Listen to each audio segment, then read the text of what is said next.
So 2 years ago, you could win a deal in digital health by just showing good engagement, a lot of active users, uh, whether it's subscription count, whatnot. And now that same metric is getting people shown the door. So something changed and nobody really explained it clearly.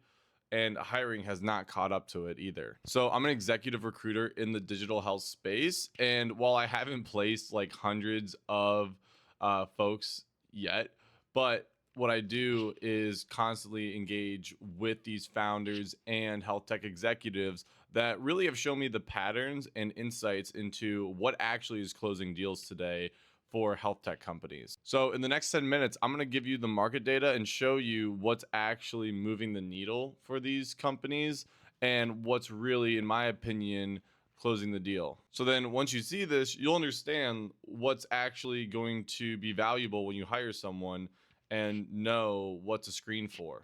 Let's get into it. So to understand like who's getting hired now, you got to go back 2, 3, 4 years ago to understand what it was like then to establish what's changed.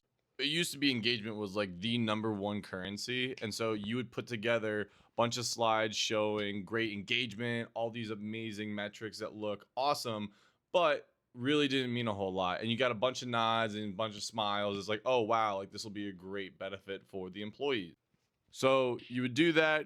You'd put together a round of funding and be able to close a couple of your first deals. Why this made sense was this was the land grab era. So this was all about getting users, showing growth, and worry about the actual health economics later. So nothing's wrong with that. It was the right move at the time. The problem is the game changed, and a lot of companies and a lot of resumes are still playing the old one. So here's what replaced it. So the whole shift in one sentence is the bar moves from engagement to evidence. So the new question, like nobody's asking about how many people opened your app. It's more so about show me what's moved in claims to the total cost. Can you prove it more than once? And just to be clear, engagement didn't stop mattering. It just wasn't used to show the proof, but it's how you get the proof. One pilot with a friendly customer isn't cutting it anymore. It's a nice story, but the market is looking for, did it work with others and did it work with those that weren't originally just rooting for you? The we improve adherence is a wish. A measurable drop in readmissions is a claim, and one of those gets the contract.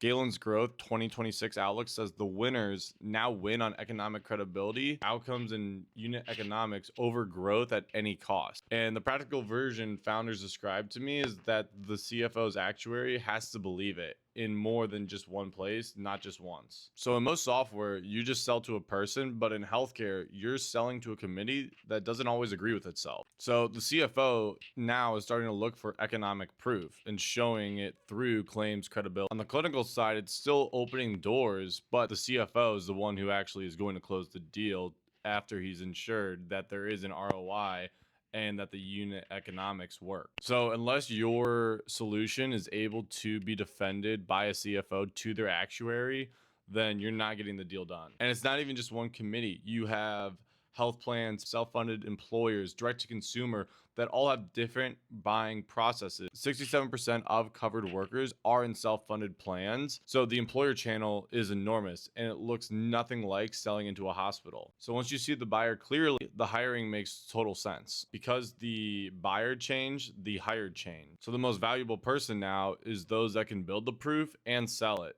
Not just building the proof or just selling is cutting it anymore. Engineering, product, and clinical are still hiring. That didn't change. What moved is the center of gravity towards the people that can take a validated product and make it durable revenue. It's not a bunch of separate trends. It's one shift towards multiple job titles. So every one of these roles are essentially the same.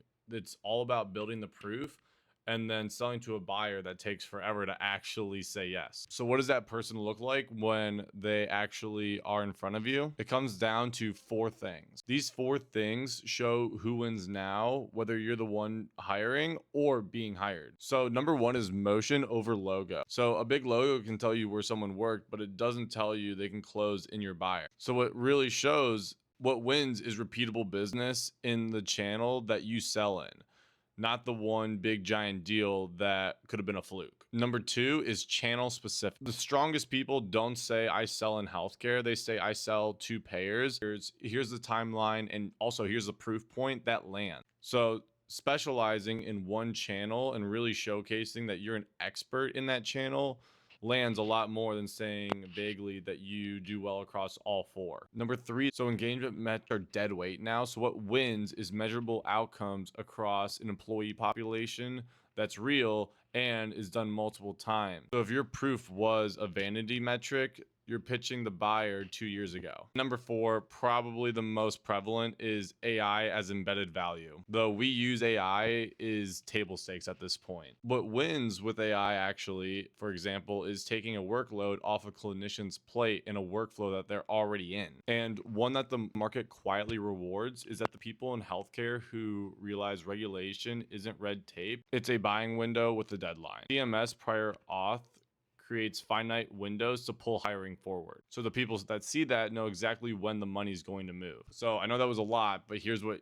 you can actually do with all of this. Founders, if you're hiring, calibrate to this before writing a job description. You probably already know this, but you're not hiring a healthcare seller. You're hiring someone that's built proof and sold to your committee in your channel. So for candidates, if you're trying to get in, this is your positioning. Lead with the slow, messy committee deal, not with your quota. Tell it as the order of who had to say yes and the order you had to win them in. And quantifying the buyer's language, like the claims and the cost of care, not just the download. The actual comp ranges by stage and how to read them is all in the brief. And this pattern isn't only in healthcare. Any sale that's in a regulated complex committee area is very applicable for what I've shared. Healthcare is just the clearest and most expensive version of it. All of this is accelerating because the money is. CB Insights had Q1 of this year as the strongest digital health funding quarter since 2022.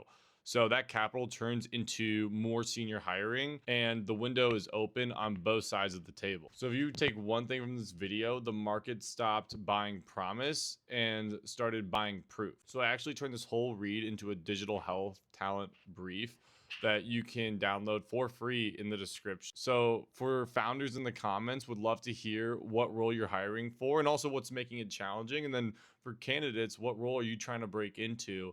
And curious, what are some of your strategies for going about that? Those are some topics that I think I'm going to cover on future videos, but would love to hear your thoughts. Thank you guys for watching, and until next time.